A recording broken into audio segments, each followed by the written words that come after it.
Shalom, selamat pagi Bapak Ibu Saudara sekalian, selamat bersekutu di dalam kasih dari Tuhan kita Yeshua HaMashiach. Hari ini kita mau bersama-sama belajar lagi firman Tuhan. Hari ini kita mau bersama-sama belajar masih tentang makanan saudara-saudara dari segi ilmiahnya.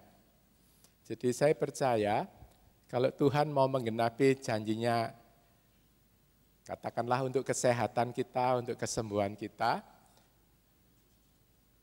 kita mesti tanya kemudian sama Tuhan, apa yang harus saya lakukan untuk menerima penggenapan janji Tuhan itu. Jadi saya perhatikan banyak kelemahan orang-orang percaya, begitu penerima janji Tuhan, itu dianggap semuanya itu otomatis. Oh, jadi Tuhan mau ini, mau memberkati, ya sudah, ya itu urusan Tuhan nanti memberkati, saya tidak usah apa-apa, dengan iman saja. Saya ingatkan bahwa iman itu harus berdasarkan firman Tuhan, dan iman yang betul itu akan menghasilkan ketaatan dalam perbuatan. Karena itu kalau saudara mempunyai pergumulan, ada janji Tuhan, kita mesti tanya, Tuhan, Engkau sudah membayar harganya, Engkau sudah mati, darahmu sudah menyembuhkan, bilurmu sudah menyembuhkan. Sekarang bagian saya apa yang harus saya lakukan, kan gitu saudara-saudara. Jadi saya percaya ada nubuat dari para nabi Tuhan, rasul Tuhan. Saya sebagai pengajar kemudian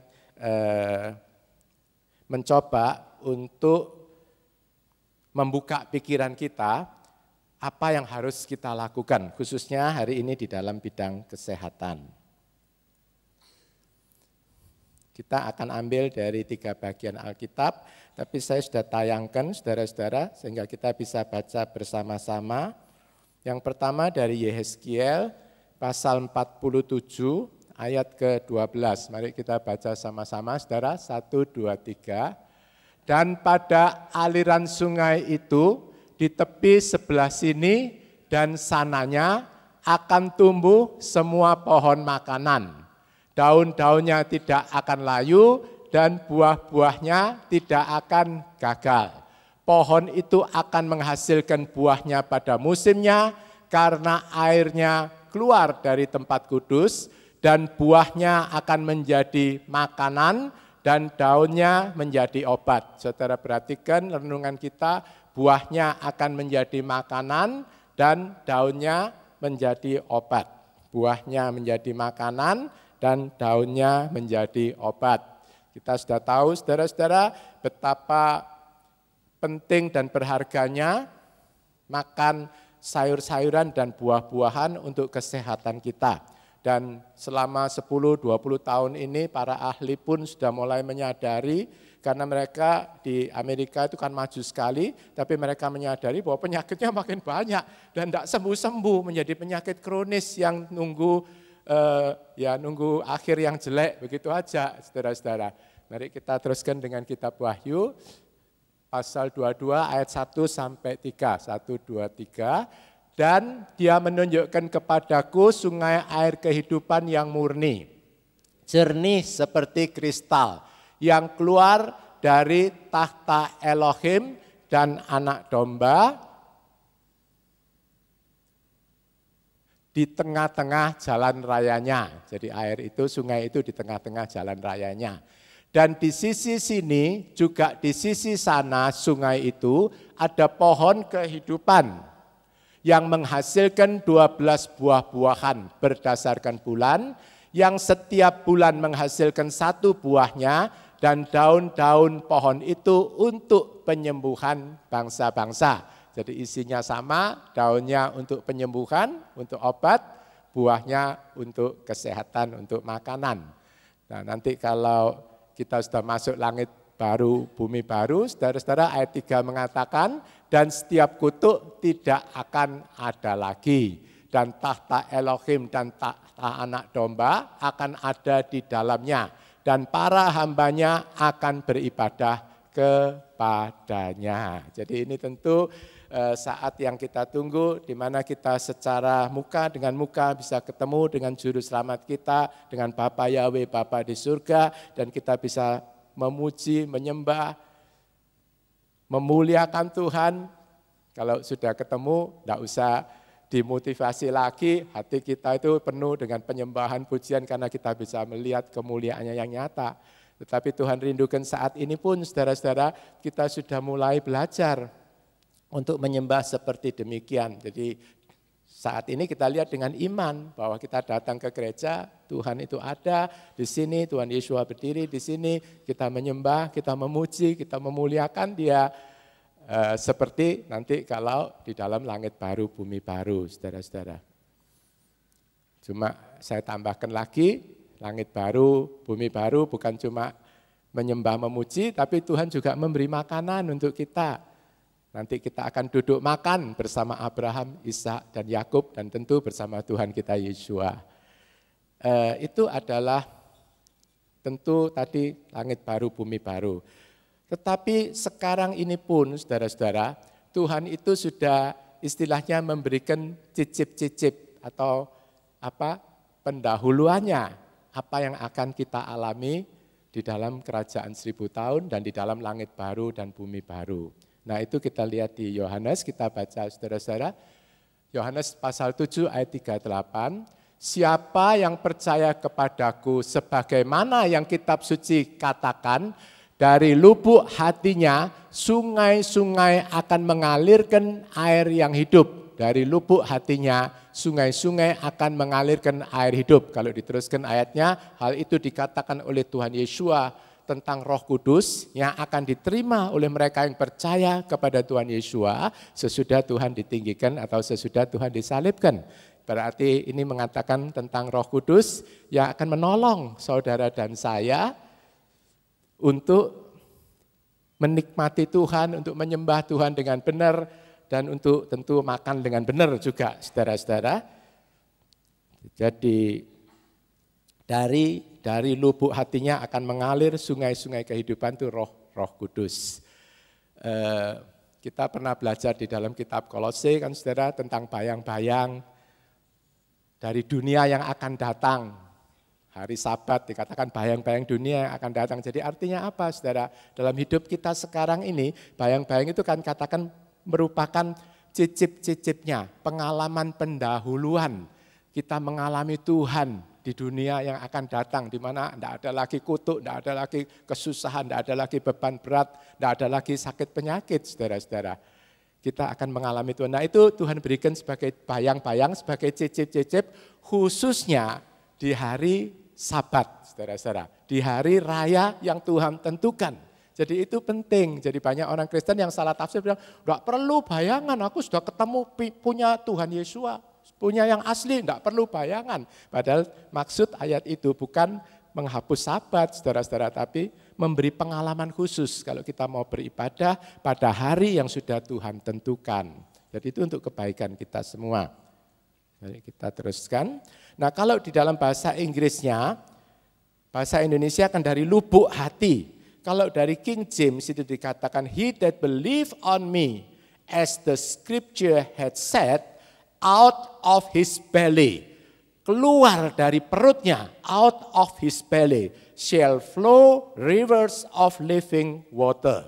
Jadi dari perutnya akan keluar air-air kehidupan. Nah pagi hari ini saya khusus mau menekankan perut ini, saudara-saudara. Dari perut akan mengeluarkan air-air kehidupan. Saya percaya tidak ada yang salah di dalam Alkitab. Di dalam setiap kata-kata, apalagi kata Tuhan Yeshua, itu ada maksud, ada petunjuk yang lebih dalam, saudara-saudara. Yang kalau kita mengerti, kita akan memperoleh berkat keuntungan yang besar. Out of his belly shall flow rivers of living water. Perhatikan belly-nya ini, saudara. Dari perutnya akan mengalir aliran-aliran sungai kehidupan. Nah kalau kehidupan itu aja yang begitu berkuasa, kan hidup mati itu yang kalau tidak mati yang hidup, akhir hidup ya mati kan gitu saudara-saudara. Berarti dalam tingkatan yang lebih ringan bisa saya katakan dari perut kita, Roh Kudus itu juga bisa memberikan kesembuhan. Dari perut kita, Roh Kudus bisa memberikan kesehatan. Dari perut kita, Roh Kudus bisa memberikan sukacita dan shalom.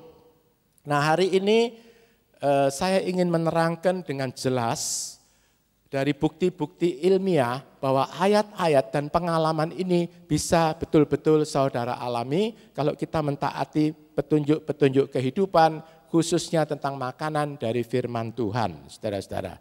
Di gereja ini, Pak Loki, Bu Loki, dan kita semua menekankan pentingnya proses. Kita bukan cuma percaya langsung nyemplung masuk surga.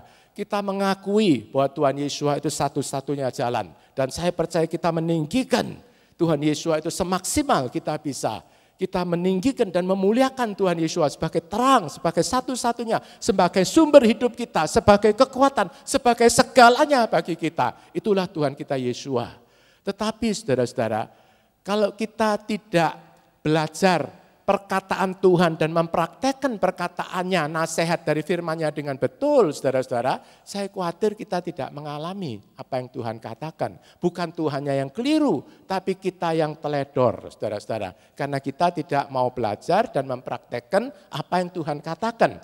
Karena itu di sini ditekankan proses. Seperti yang Paulus waktu bertobat kan, kata yang dia katakan pertama, jadi Tuhan. Saya sudah kenal Tuhan Yesus kan, dulunya dia salah jalan, walaupun kenal guru Torah, segala macam salah jalan Paulus, tapi begitu Tuhan dengan kasih karunia menampakkan diri, Paulus kan jatuh, kemudian perkataan Paulus, Tuhan, jadi sekarang apa yang harus aku lakukan? Apa yang harus aku lakukan? Jadi banyak kita mengalihkan, melempar tanggung jawab kita sebagai anak Tuhan, kita lempar kepada Tuhan. Oh, aku percaya aja, aku tidak lakukan apa-apa. Sepertinya rohani. Tidak begitu, saudara-saudara. Tuhan sudah memberikan saudara hikmat, memberikan kekuatan, memberikan penyertaan untuk kita yang melakukan. Jangan suruh Tuhan lagi melakukan, ngatur supaya sehat. Tuhan yang ngatur, saya tidak mau tahu, saya pokoknya makan segala gitu, saudara, tidak bisa. Seperti itu tanggung jawab kita, saudara-saudara.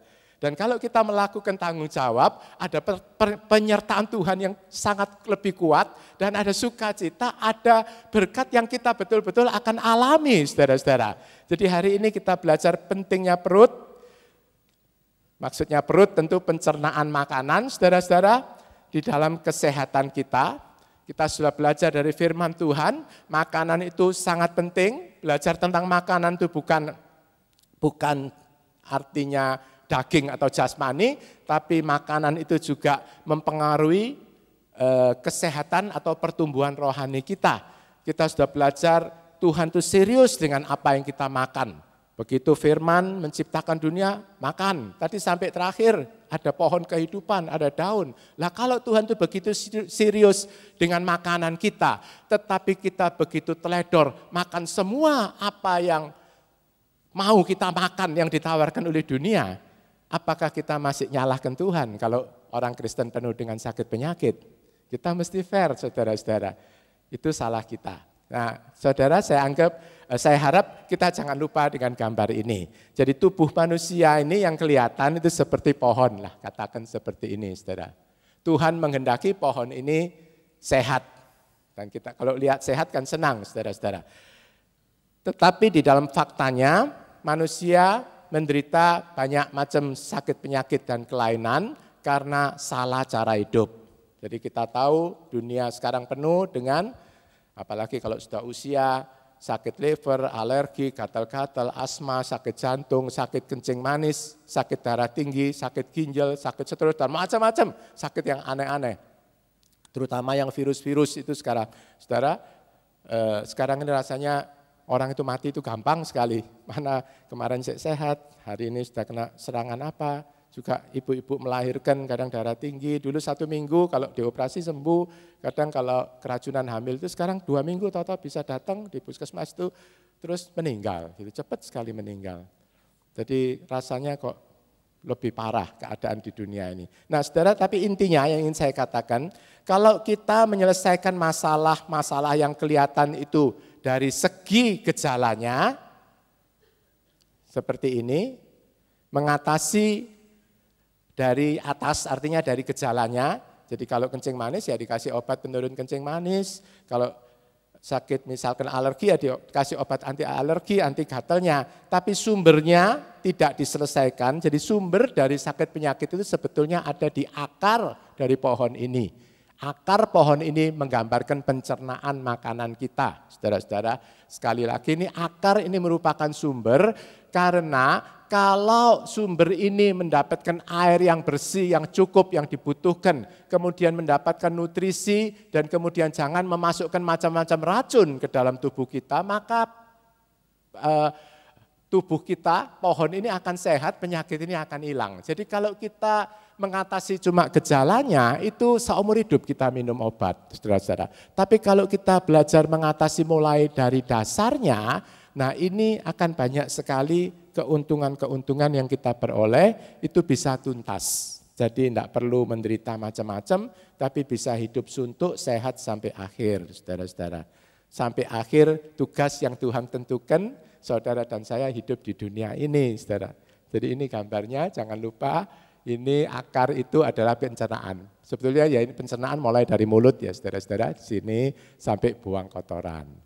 Ternyata pencernaan ini sangat penting untuk seluruh kesehatan tubuh kita, bahkan terakhir ini juga sudah dibuktikan itu juga mempengaruhi otak kita, mempengaruhi emosi kita, mempengaruhi semangat kita, saudara-saudara, mempengaruhi orang itu depresi atau orang itu bisa pinter, itu juga ternyata pengaruhnya dari usus ini. Nah ini yang akan kita bahas, fakta-fakta terakhir dari dunia medis, yang saya baru juga tahu, saudara-saudara, dari cuti yang kemarin.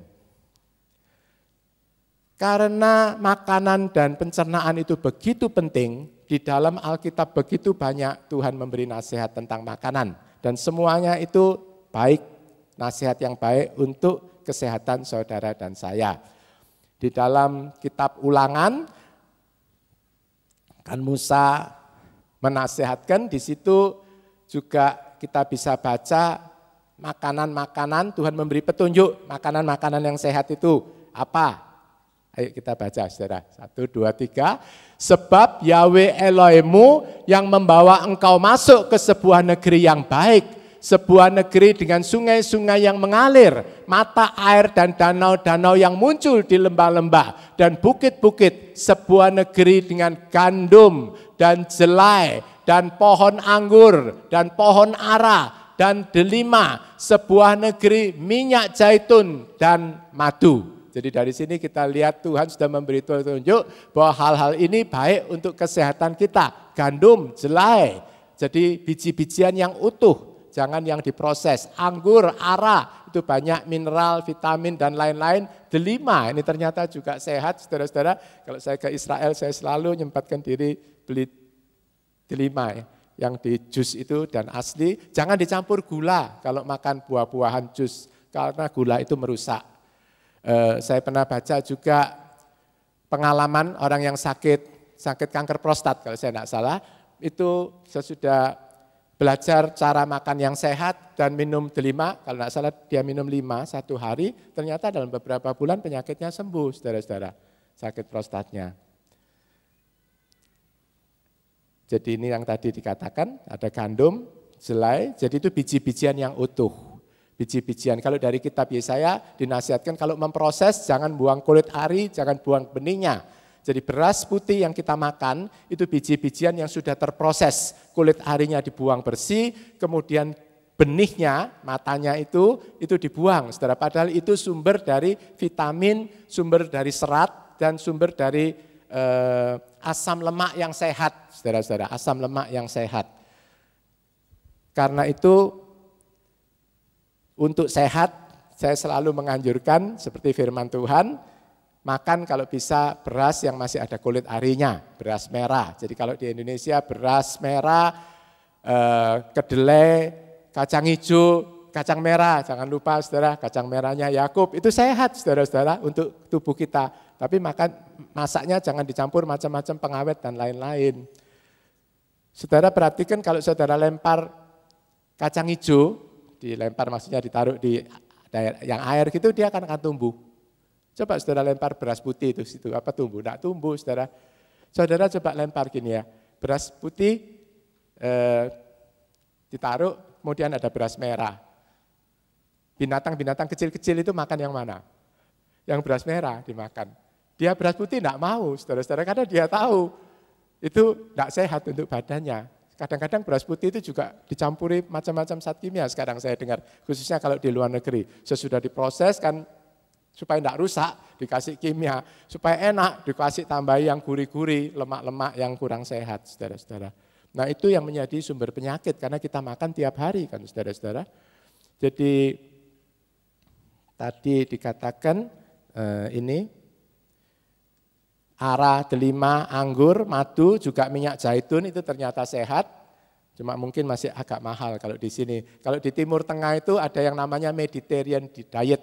Jadi orang di sana itu banyak makan daging-daging, tapi jarang sakit darah tinggi, sakit jantung. Diteliti, kenapa ya mereka? Oh sebab pada waktu mereka makan daging, mereka itu juga makan biji-bijian yang utuh. Jadi tidak makan beras putih seperti kita. Dan mereka selalu tambahkan di dalam salad dan ada sayur-sayurnya. Dan mereka selalu tambahkan pada saladnya itu minyak zaitun gitu saudara. Sehingga jarang kena sakit jantung. Jadi saya buktikan bahwa firman Tuhan ini tidak pernah keliru saudara-saudara. Cuma kita yang kurang peka untuk menerima petunjuk firman Tuhan.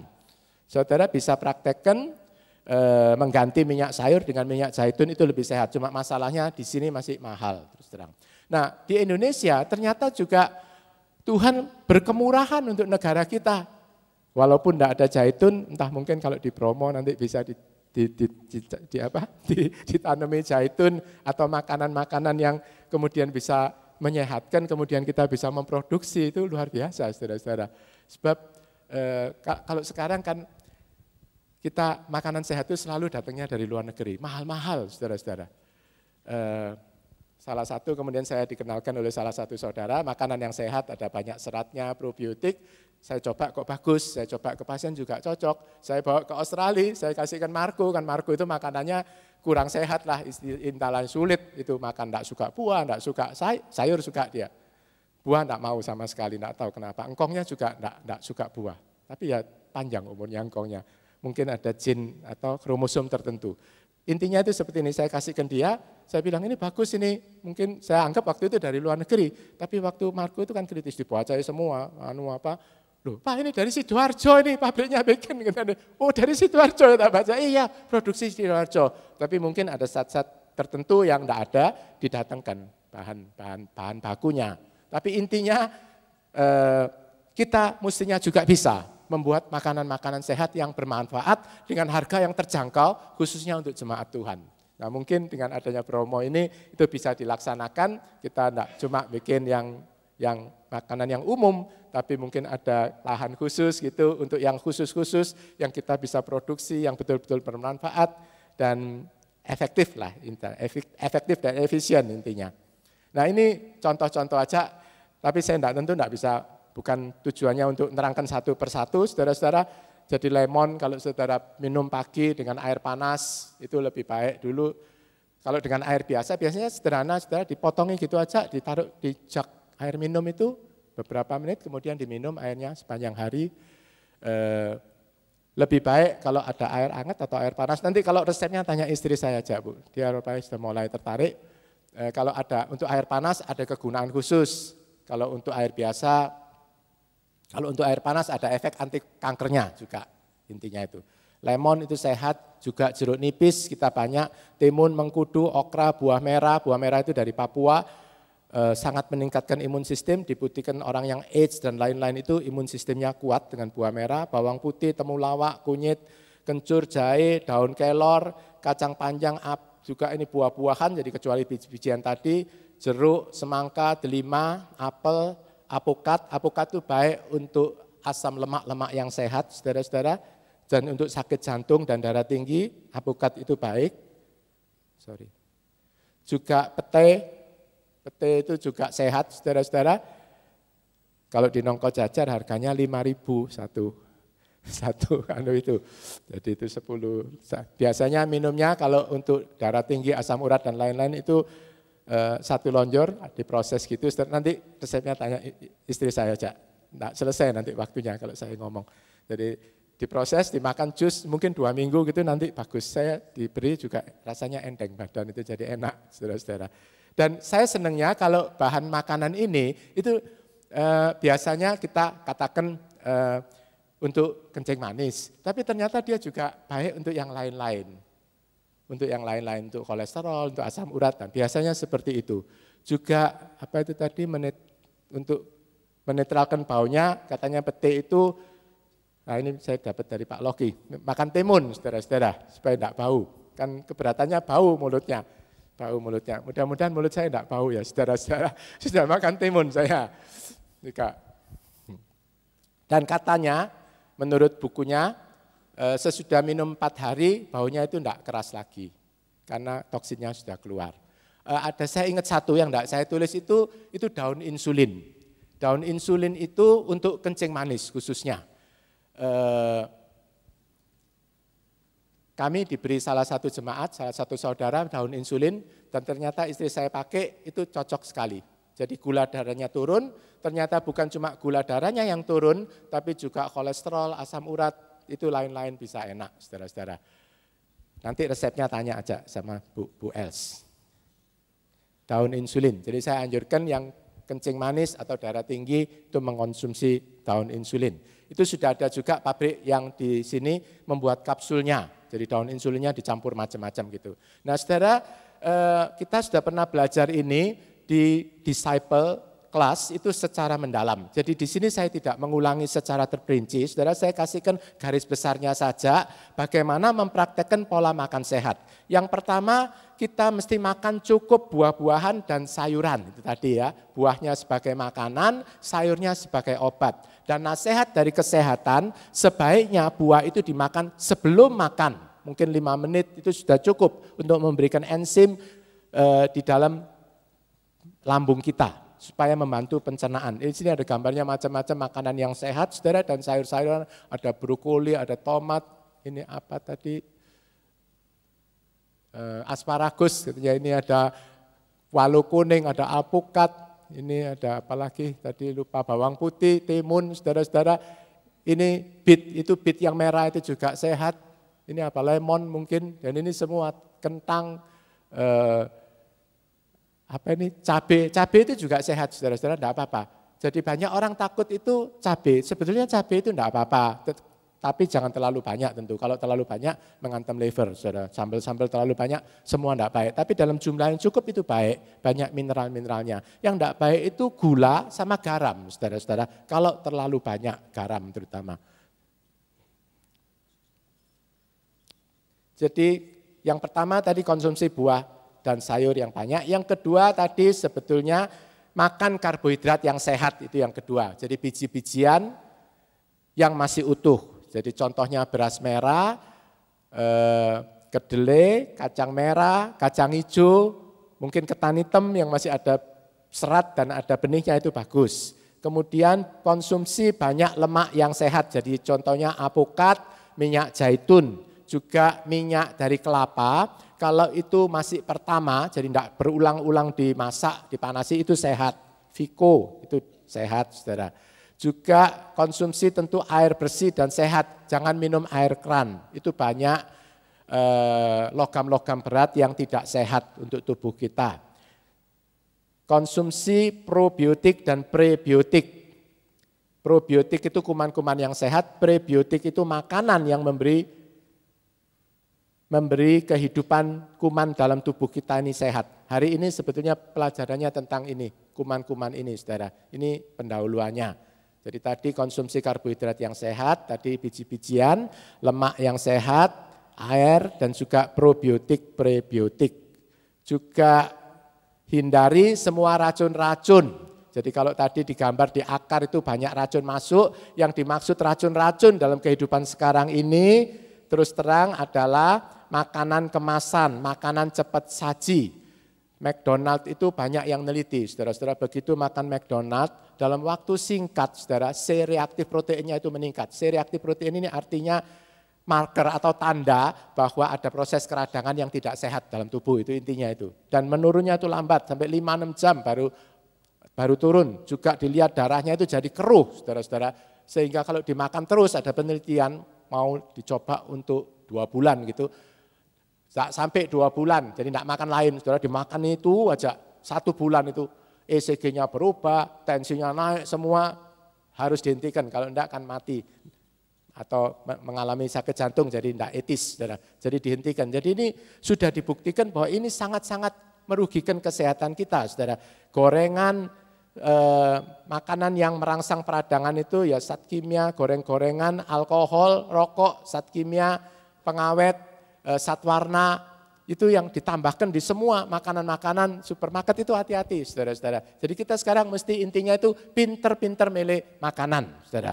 Karena dunia ini menyajikan macam-macam yang menarik untuk appetite, untuk merangsang nafsu makan kita. Ada, mereka tahu, saudara-saudara, zat-zat kimia yang membuat orang itu ketagihan.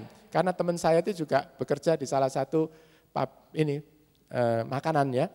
Dia katakan, oh itu cepat saja itu pesan bumbunya sama saya. Loh, apa aja yang kamu pakai? Oh itu ada tomat, ada cabai tentu, tapi ada 10 macam lebih zat kimia yang dimasukkan ke dalam situ, diaduk supaya enak rasanya, supaya lidah ini ketagihan. Jadi makan lagi gitu, saudara-saudara. Saudara-saudara, sampai kita tidak sadar bahwa itu merusak kesehatan kita. Juga makanan-makanan yang diciptakan oleh Tuhan, kita sudah belajar. Patin itu tidak boleh ya, saudara-saudara. Dulu saya keliru nyalin sebetulnya. Patin tidak boleh, termasuk tidak boleh di dalam Alkitab. Kita sudah belajar makanan dari Imamat 11. Jadi itu semua sebetulnya untuk kebaikan kita. Jangan lupa ini tentang makanan. Juga jangan lupa aspek-aspek rohani dan aspek jiwa. Doa, banyak nyembah Tuhan itu ternyata membuat kita jauh lebih sehat, saudara-saudara. Nah, sekarang pembahasannya dibatasi tentang perut ini tadi, makanan dan perut. Mengapa perut itu begitu penting, saudara-saudara? Mengapa sistem pencernaan itu begitu penting? Karena para ahli sekarang mulai menyadari bahwa di dalam tubuh kita sebetulnya, khususnya di perut ini yang banyak, itu penuh dengan kuman-kuman sehat yang menjadi sahabat atau menjadi kawan kita. Dari kita lahir sampai kita mati, kuman-kuman yang sehat ini menyertai kehidupan kita. Nah ini yang dulu kita kurang sadari. Dulu kita nganggep kalau kuman itu selalu harus jahat. Karena itu waktu ditemukan antibiotik itu seperti revolusi di dalam kedokteran. Mereka nganggep wah orang bakal sehat. Tapi ternyata saudara-saudara, walaupun tentu pasti menyelamatkan banyak jiwa, antibiotik kalau digunakan secara tepat, tapi ternyata penggunaan yang berlebihan justru merugikan masyarakat. Karena apa? Karena antibiotik ini juga membunuh kuman-kuman yang menjadi sahabat kita. Itu intinya. Jadi hati-hati dengan penggunaan antibiotik, jangan gampang-gampang, saudara-saudara. Tapi kalau kita lihat, biasanya kalau ke dokter enggak jelas ya penyakitnya apa, dok saya enggak enak ini pasti selalu ya wis coba minum antibiotik. Jadi begitu gampangnya antibiotik itu diberikan dan para ahli mulai sadar ternyata pengaruhnya tidak sesederhana yang kita pikir. Oh enggak apa-apa, ternyata bukan enggak apa-apa, saudara-saudara, pengaruhnya itu sangat luas. Tikus-tikus yang diberi antibiotik pada waktu dia kecil, ternyata flora artinya kuman-kuman sahabat kita ini itu berubah, saudara-saudara. Dan itu juga merubah kesehatan tikus itu. Jadi kita sekarang mau ngomong tentang kuman-kuman yang sehat ini.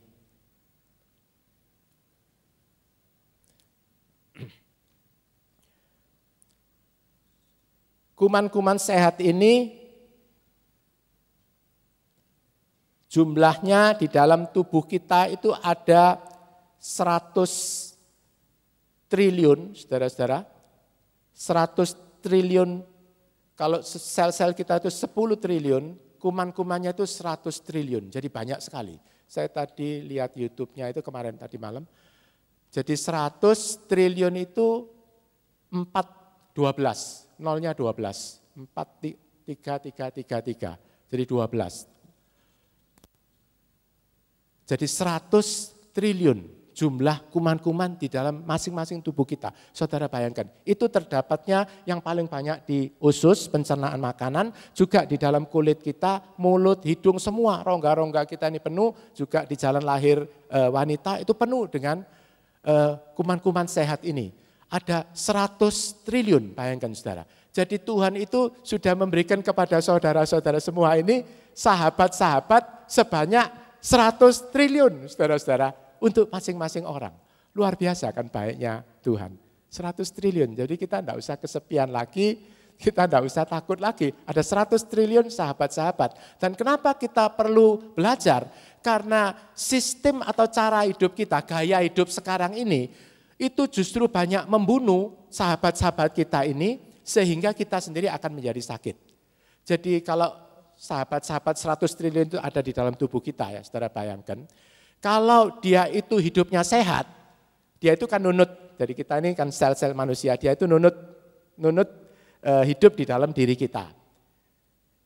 Dan kita juga kalau memperlakukan dia dengan baik, maka dia membuat tubuh kita ini sehat. Dia membuat tubuh kita ini jauh dari kanker. Dan ini yang mungkin kita tidak pernah pikir, saudara-saudara. Dan bahkan kepikunan, Alzheimer dan lain-lain. Itu ternyata dipengaruhi dari perut ini, dari kuman-kuman ini. Kalau kuman-kuman ini jumlahnya cukup dan macam-macamnya itu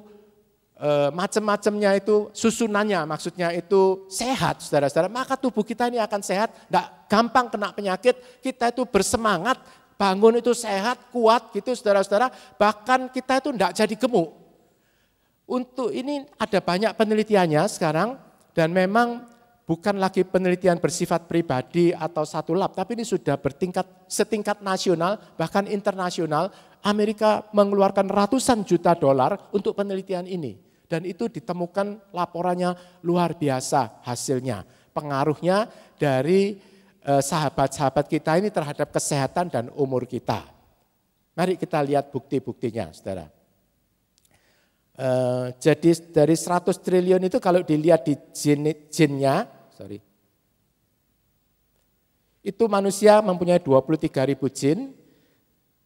Nah, mikroba ini itu ada 1 juta jin, jadi 40. Bahkan ada yang mengatakan 150 kali lebih banyak dari jinnya atau kromosomnya manusia. Jadi gambarnya cuma menerangkan kalau manusia ini satu, kromosomnya 23 pasang ya saudara. Untuk satu ini kuman itu ada segini di dalam tubuh kita. Jadi para ahli itu kemudian mikir begini saudara. Jadi sebetulnya manusia itu apa ya?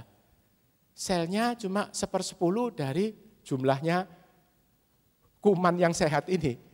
Jadi dia katakan, oh jadi Pak Umar apa ini sebetulnya adalah koloni kuman yang berjalan.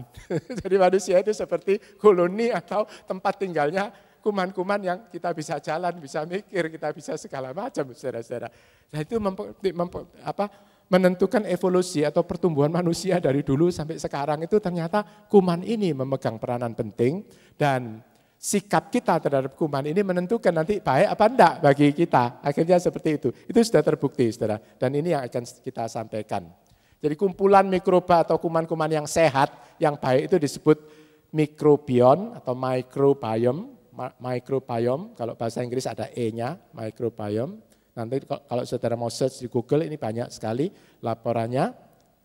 Karena begitu banyak di dalam tubuh manusia dan perannya begitu penting, sekarang disebut sebagai organ manusia yang baru ditemukan. Jadi organ manusia itu bukan cuma otak, liver, jantung, segala macam, tetapi ada teman-teman kita, kumpulan kuman-kuman atau mikrobiota yang sehat, yang akan membuat saudara-saudara menjadi sehat dan umurnya suntuk, saudara-saudara. Itu beritanya. Atau disebut juga kelompok kedua dari genom. Genom ini kumpulan jin-jinnya, kromosomnya manusia maksudnya, saudara. Atau di dalam diri kita ini ada utan yang berjalan, ada utan kuman di dalam tubuh kita dan kuman-kuman itu melapisi seluruh mukosa, seluruh dinding usus kita, dinding mulut dan semua, saudara-saudara. Nah intinya ternyata cara hidup yang Tuhan ajarkan, yang tadi saya sebut makanan air yang bersih, kemudian karbohidrat yang sehat, kemudian lemak sehat, jangan masuki racun dan lain-lain. Ini semua berpengaruh terhadap jumlah dan terhadap jenis daripada mikrobiota yang ada di dalam tubuh kita. Kalau kita makannya salah, saudara-saudara, dan kita cara hidupnya salah, maka akan terjadi macam-macam sakit penyakit, saudara. Ini yang penting kita sadari. Bahkan di dalam pencernaan makanan, kuman-kuman teman kita itu menolong kita. Yang pertama, dia menolong kita untuk mencernakkan makanan. Dia menolong kita supaya makanan itu, zat-zat makanannya bisa diserap, zat yang berguna. Dan dia menahan supaya racun-racun itu tidak masuk ke dalam tubuh kita. Dia juga menghasilkan vitamin-vitamin, itu yang kedua, saudara-saudara. Yang ketiga, dia mengatur imun sistem. Imun sistem itu pertahanan terhadap sakit penyakit dan pertahanan terhadap kanker, saudara-saudara. Kalau imun sistem kita itu tidak bekerja dengan baik, yang paling ringan, kita gampang flu, kita gampang batuk, kita gampang capek-capek. Yang lebih berat lagi, penyakit yang namanya autoimun. Jadi sel kita itu makan badannya sendiri, seperti gitu. Jadi sebetulnya imun sistem kita ini Tuhan berikan itu sebagai tentara untuk membunuh semua kuman. Kalau ada sel kanker yang tidak baik, langsung dimakan sama dia, sehingga kita tidak kena kanker. Kankernya tidak akan tumbuh. Kalau imun sistem kita kuat, kankernya itu mati, saudara-saudara. Kalau imun sistem kita lemah, kankernya itu akan hidup, akan tumbuh terus, saudara-saudara. Dan itu sangat penting. Jadi mulai dari pilek-pilek sampai kanker, sampai autoimun itu dipengaruhi oleh sistem pertahanan tubuh kita. Dan ternyata sistem pertubuhan kita ini dikontrol atau dipengaruhi dengan kuat sekali oleh kuman-kuman sehat itu tadi. Jadi kuman-kuman itu mendidik imun sistem kita. Dan yang terakhir ini ditemukan bukan cuma yang di usus, tetapi ini juga mempengaruhi otak dan susunan syaraf kita mulai dari kandungan sampai kita meninggal. Nah ini yang sering-sering tidak disadari oleh manusia dan mungkin dokter-dokter juga yang belum menerima berita ini, saudara-saudara. Jadi kuman-kuman yang teman kita ini tadi membantu supaya sistem imun kita itu bekerja dengan sehat, bisa mengeluarkan sel-sel darah putihnya itu dengan cukup untuk membunuh virus, kuman, supaya tidak jadi kanker dan lain-lain, juga menghasilkan zat-zat neuroaktif. Zat neuroaktif itu zat yang berguna untuk otak, saudara-saudara. Jadi kalau contohnya, kalau zat neuroaktif yang namanya serotonin itu tinggi, orang itu jadi senang, saudara-saudara. Kalau orang serotoninnya itu rendah, orang itu gampang depresi. Jadi kadang-kadang zat-zat tertentu keluar di otak ini, orang itu gampang marah, gampang cemas, gampang takut. Nah ini semua dipengaruhi oleh zat-zat neuroaktif ini yang dihasilkan oleh kuman-kuman yang sehat yang ada di dalam pencernaan kita. Jadi ini disebut gut-brain axis sekarang. Gut-brain axis itu sumbu ya. Sumbu dari pencernaan ke otak. Jadi jangan cuma disalahkan otaknya. Kadang-kadang anak bodoh, anak males itu ternyata makannya yang keliru, saudara-saudara. Itu sudah dibuktikan. Bahkan mempengaruhi kegemukan, saudara-saudara. Kalau penelitian tentang tikus tadi, tikus yang masih kecil diberi antibiotik, kumannya berubah, pada waktu dia besar, dia menjadi gemuk tikus ini. Jadi kalau ada yang dulu gemuk dikira terlalu banyak makan.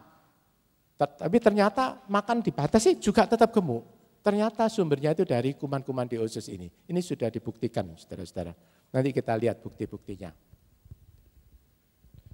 Nah, gangguan dari keseimbangan mikrobiom di dalam tubuh kita, jadi baik dalam hal jumlahnya, baik dalam hal jenisnya, gangguan ini disebut dysbiosis. Ya saudara tidak perlu terlalu kenal istilah-istilah, tidak apa-apa, cuma saudara perlu tahu fungsinya aja, kegunaannya untuk saya apa, kan gitu saudara-saudara. Dan dysbiosis ini, coba saudara lihat, ini menghasilkan berbagai macam penyakit, mulai asma, eksema, multiple sclerosis, Crohn disease, penyakit lupus, penyakit Alzheimer pikun, penyakit aterosklerosis, penyakit jantung, penyakit stroke, penyakit diabetes, penyakit obesitas, bahkan sampai penyakit kanker, saudara-saudara. Nah, saudara, saya agak lambat dulu, saudara renungkan. Jadi kalau kita lihat, hampir semua penyakit degenerasi yang kita takuti itu ada hubungannya dengan kuman-kuman yang ada di dalam perut kita. Penyakit golongan alergi, asma, eksema, golongan autoimun juga, itu reumatoid ini rematik, jadi sendi-sendinya bengkak dan lain-lain. Crohn disease ini penyakit usus, di mana ususnya orang itu luka-luka, sehingga mencret-mencret terus-menerus, saudara-saudara. Juga penyakit golongan ini, aterosklerosis pengerasan pembuluh darah, yang menyebabkan penyakit jantung, menyebabkan stroke. Juga penyakit-penyakit syaraf, itu malnutrisi, Alzheimer, multiple sclerosis, itu pengerasan dari syaraf sehingga orang itu lumpuh, kaku, saudara-saudara, di kursi roda biasanya. Alzheimer ini pikun, tidak kenal rumah, tidak kenal suami, tidak kenal bahkan namanya sendiri kadang lupa, saudara-saudara. Itu kelainan otak, itu sangat berhubungan dengan kuman-kuman yang ada di dalam usus kita. Juga malnutrisi itu artinya kekurangan zat makanan. Bukan artinya makannya kurang atau tidak kenyang ya saudara-saudara. Kadang-kadang orang itu makannya banyak, tapi yang dimakan itu bukan yang dibutuhkan oleh sel-sel tubuh. Jadi malnutrisi itu artinya kekurangan zat nutrisi yang dibutuhkan oleh tubuh. Jadi contohnya kekurangan vitamin, kekurangan enzim-enzim, kekurangan fitonutrien, kekurangan mineral-mineral yang dibutuhkan oleh tubuh. Pokoknya seperti itu, saudara-saudara. Nah, ini semua terdapat di dalam sayur, buah tadi, dan juga biji-bijian, dan juga protein dari ikan, daging yang diperbolehkan di kitab imamat. Jadi saudara renungkan baik-baik. Bahkan yang kita tidak duga, obesitas atau kegemukan itu ternyata ditentukan oleh struktur atau susunan kuman-kuman di dalam usus kita. Banyak sekarang anak gemuk, saudara-saudara. Banyak gemuk. Karena apa? Karena kita makannya salah intinya. Hubungannya di mana? Karena dengan makan salah itu populasi penduduk kuman-kuman ini itu berubah. Jumlahnya berkurang, juga jenisnya berkurang, saudara-saudara. Jadi saudara bayangkan, ini hampir semua penyakit. Ada ibu yang sakit Alzheimer, ke dokter syaraf terkenal, dokternya ngomong sama suaminya, kamu cepat-cepat sediakan rumah atau organisasi untuk kumpulan orang-orang yang menampung ini. 1 tahun lagi dia tidak kenal kamu, dia tidak kenal namanya sendiri. Tapi kemudian dia kenal kebenaran ini di program saudara kesehatan, ternyata tidak apa-apa, bisa jauh membaik otaknya. Sesudah 4 tahun dia malah bisa baik dengan suaminya, dengan sini. Tidak jadi istilahnya, tidak jadi di rumah jompo yang tidak bisa apa-apa. Jadi penyakit-penyakit degenerasi ini saat ini bisa dipulihkan melalui pola hidup yang benar, saudara. Itu beritanya. Nah, mengapa kuman-kuman itu bisa berubah populasinya, bisa kurang jumlahnya, atau bisa komposisinya tidak sehat di dalam tubuh? Jawabannya ya karena makanannya keliru. Jadi kalau kita makan secara keliru, dan kita menggunakan juga antibiotik jangka panjang dan luas, itu menyebabkan kuman-kuman itu mati. Jadi kuman-kuman yang sehat itu tidak bisa tumbuh lagi atau komposisinya berubah, saudara-saudara, sehingga akibatnya orang itu jadi gemuk, begitu. Orang itu menjadi rematik. Kemudian sistem pertahanan tubuhnya berubah. Orang itu menjadi gampang alergi, menjadi asma, menjadi macam-macam, sakit rematik juga. Yang berat bisa lupus juga bisa. Juga orang itu kemudian pankreasnya tidak bekerja normal, jadi kencing manis dia, saudara-saudara. Jadi juga kalau imun sistemnya tidak baik, sel kankernya bisa tumbuh, dia gampang kena kanker, saudara. Jadi ini yang kita sering-sering tidak sadari, tapi di Alkitab sudah ada. Kalau kita ngatur makanan, kumannya sehat, ternyata dibuktikan jauh dari kanker, jauh baiklah keadaanmu. Kata Tuhan kan seperti itu. Jadi diet barat ini yang menyebabkan kuman-kuman itu banyak tidak sehat. Diet barat itu rendah serat, jadi kalau roti ya roti putih, nasi putih juga, nasi putih Indonesia ya saudara. Rendah nutrisi, jadi kekurangan vitamin, enzim karena tidak ada zat hidupnya. Tinggi lemak, lemak yang tidak sehat, tinggi garam, kalorinya banyak tapi nilai nutrisinya kurang. Itu namanya malnutrisi. Juga dietnya goreng-gorengan dan lain-lain itu merangsang keradangan.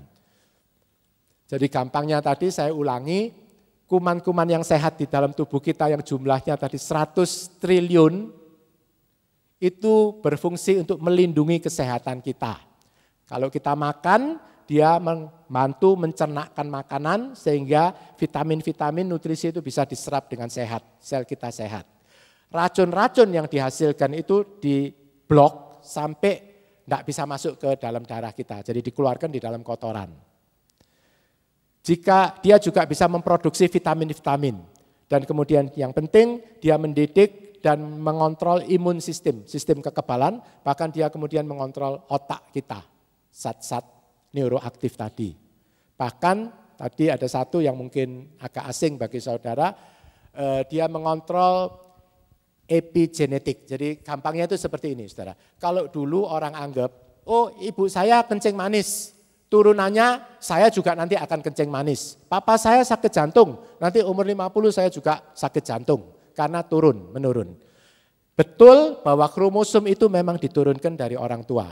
Tetapi sekarang epigenetik ini meneliti untuk tumbuhnya menjadi kencing manis, untuk tumbuhnya jadi kanker atau sakit jantung itu tergantung on atau off-nya gen ini, kromosom ini. Saudara bisa nangkep ya kan gampang.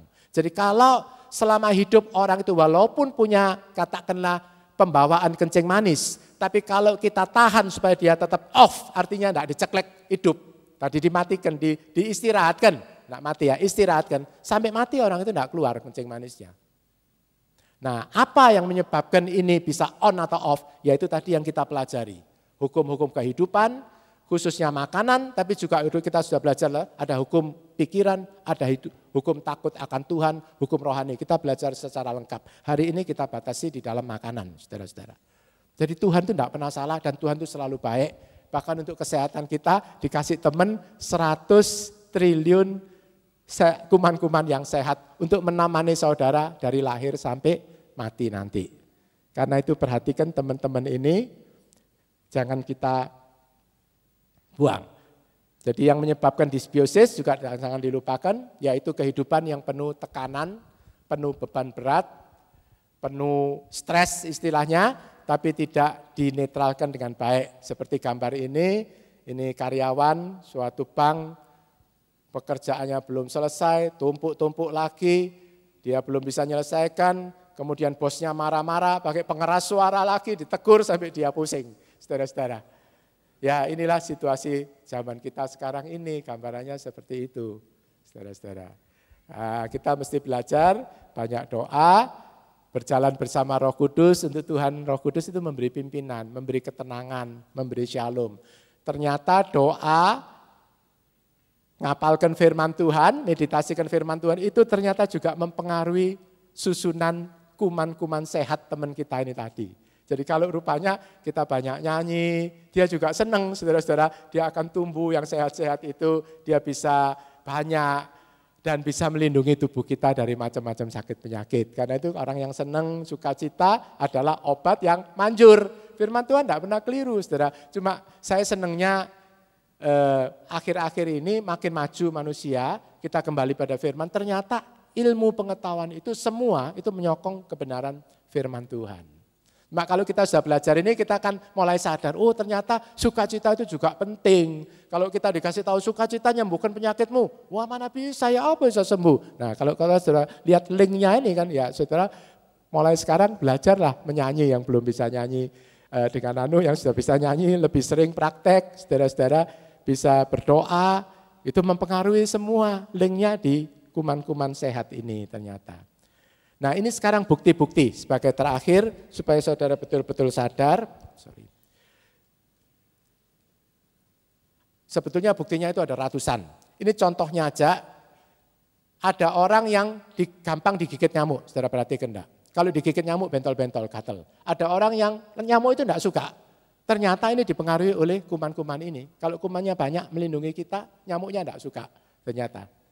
Dan ada lagi penelitian tentang nyamuk, tentang demam berdarah. Demam berdarah ini banyak, saudara-saudara, menyerang. Tapi kalau saudara perhatikan, ada populasi tertentu yang gampang kena. Ada penduduk lain yang walaupun ada nyamuknya, tetapi dia tidak menderita dengue, tidak menderita demam berdarah ini, tidak menderita demam berdarah. Ternyata diteliti, ini sudah dibuktikan, saudara. Ini nyamuk, saudara, ngisep darahnya orang yang demam berdarah, ini virusnya, saudara, dalam waktu singkat virus ini akan menjadi banyak sekali di nyamuk ini. Kalau dia gigit orang lain ini akan segera tertular menjadi demam berdarah. Ini populasi yang gampang kena demam berdarah. Tapi bagi orang yang orang penduduk tertentu yang kuman-kumannya tadi sehat itu banyak, saudara-saudara, pada waktu dia menggigit ini, dia virus kuman-kuman yang sehat tadi itu menghalangi multiplikasi atau menjadi banyaknya virus-virus ini. Jadi virus itu dimatikan, dinonaktifkan di dalam tubuh nyamuk. Sehingga pada waktu dia menggigit orang lain tidak tertular. Jadi para ahli sekarang mulai, dan ini kumannya sudah ditemukan. Saya tadi malam lihat, cuma saya lupa namanya. Ada virus tertentunya, kuman tertentu yang sahabat kita yang bisa melindungi dari ini, dari demam berdarah ini. Itu bukti pertama. Saya ada 6 bukti. Yang kedua, banyak orang yang kalau minum obat alergi, bahkan kena penyakit liver dan lain-lain. Yang takut itu Stephen Johnson. Saya pernah punya pasien dikasih obat apa gitu, kemudian kuatal semua, bengkak semua, harus masuk rumah sakit. Ya, katakan ini alergi obat. Kenapa? Juga terhadap Tylenol ini yang sudah diteliti, saudara.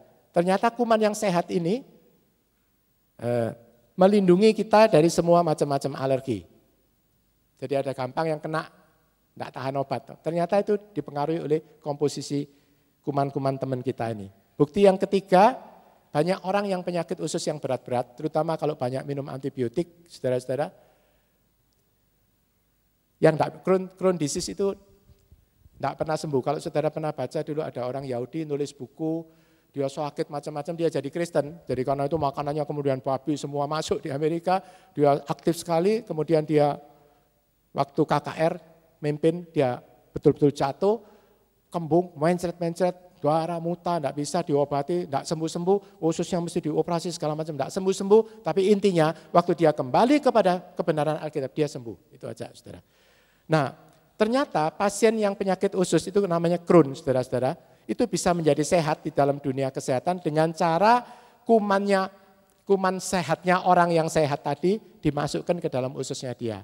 Jadi gampangnya itu kotorannya orang sehat dimasukkan ke dalam ususnya orang yang sakit ini tadi. Ini yang baru saya ketahui juga, saudara. Ada pengobatan cara ini, tapi ini belum menjadi standar, Kemudian yang keempat, ada 2 kelompok tikus, dua-dua mulai kurus seperti ini. Tapi begitu yang satu diberi kotorannya dari tikus yang gemuk, saudara, dalam waktu singkat, walaupun makannya sama, dia menjadi gemuk seperti ini. Jadi sekali lagi kegemukan itu bukan cuma soal makan banyak atau rakus, enggak, saudara-saudara, tapi karena kuman-kumannya enggak sehat. Jadi saya ingatkan lagi, tikus-tikus yang pada waktu muda, waktu kecil diberi banyak antibiotik, kumannya itu berubah, besarnya dia jadi gemuk dan menderita macam-macam sakit penyakit. Gampang kena sakit penyakit. Ada 6 penelitian. Kemudian ini ada penelitian yang menarik. Kera-kera yang punya anak kan biasanya disusui, saudara. Ada 2 kelompok. Kemudian anaknya ini dipisahkan dari ibunya. Bayi dipisahkan dari ibunya. Bayangkan aja ya, pasti dia susah, cemas, susah, enggak suka nyusu, enggak suka lompat-lompat, saudara. Depresi anaknya ini, benar kan? Nah dulu orang kira ini cuma karena pengaruh psikologis.